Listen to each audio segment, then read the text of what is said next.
যে সেক্টরে ব্যবসা করলে মোটেও ব্যর্থ হবেন না, ব্যর্থ হওয়ার প্রশ্নই আসে না। প্রথমত হেলথ সেক্টর। জাতি হিসেবে আমরা মোটেও স্বাস্থ্য সচেতন না। প্রতিটি ফ্যামিলিতেই শিশু থেকে বৃদ্ধ কারো না কারো রোগ বালাই লেগেই থাকে। ডাক্তার ও ওষুধ সাপ্লিমেন্ট। হেলথ সেক্টরে কোনো ব্যবসা পৃথিবীর কোনো জায়গায় ব্যর্থ হয়নি। দ্বিতীয়ত চাইল্ড এডুকেশন। পৃথিবীর কোনো বাবা মাই তাদের সন্তানকে অশিক্ষিত রাখতে চায় না। সকল বাবা মায়ের একটা স্বপ্ন তাদের সন্তানকে শিক্ষিত করা। সন্তানদের শিক্ষার জন্য বাবা মায়েরা হাত খুলে খরচ করে। বাবা মায়েরা সন্তানের শিক্ষা খরচের জন্য কখনো কৃপণতা করে না। চাইল্ড এডুকেশন এখন টপ বিজনেসের একটা।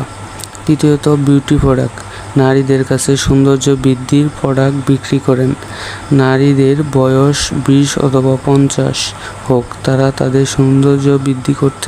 সো গাইস, আপনাদের যদি আমার এই ব্যবসার টিপসগুলো পছন্দ হয়ে থাকে তাহলে আপনারা আমাকে সাবস্ক্রাইব করে আপনাদের পাশে রাখেন। সো সকলকে ধন্যবাদ পাশে থাকার।